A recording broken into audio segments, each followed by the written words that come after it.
is Sali. I'm a product manager at Rebellion, a psychometric or talent company in Australia. And I've had the pleasure and privilege of working very closely with a very diverse team to build one of the few game-based assessments or psychometric assessments in the world.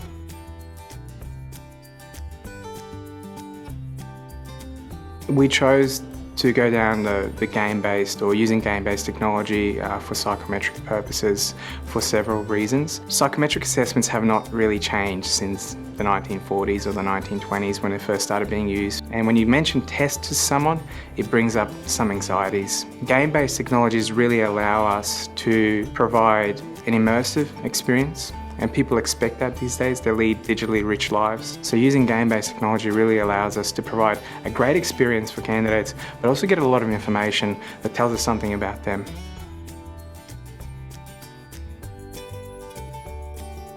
Human resource departments can really benefit from using game-based technologies, and we've seen that already. So there's a number of different examples that often get talked about. America's Army use a first-person shooter to attract a lot of candidates, and I think they're in version 28 of the game. It's been going in since like 2002. Other examples are My Marriott Hotel that was used on Facebook. Marriott Hotel actually got more applications than a career page in Facebook itself. So that already communicates that there's a standard of excellence that Marriott expects. IKEA has a survey. If you go on their website and go to the careers page and you want to apply, and then at the end you get a score which tells you whether you're an IKEA person or not. Just recently, Telstra released a wonderful attraction tool called Job Jam, where people got to play really fun, small mini games that gave them a sense of what kind of fun, innovative culture Telstra has. Game-based assessments and big data go hand in hand. So when a player plays through our game once, we can generate over 10,000 unique data points that we can analyse and cluster together into different types of behavioural models that tell us something about that individual. If you think of Candy Crush, for example, and everyone's played that game, I assume, or wasted a lot of their life on that game, there's a lot of different things happening on screen. How am I grouping different combinations together?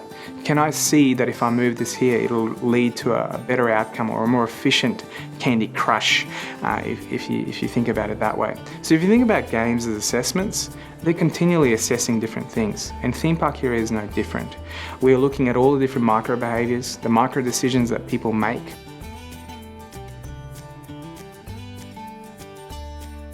We have a number of clients that use Theme Park Hero and game-based assessments and have received a lot of benefit from it. For example, KPMG. We have a number of clients of that calibre that use the assessment. So we're seeing game-based assessments being used across a number of different industry sectors in banking and finance, in construction, in law, which you typically wouldn't associate with, using something that might be less serious, if you like, but they're seeing a lot of benefits.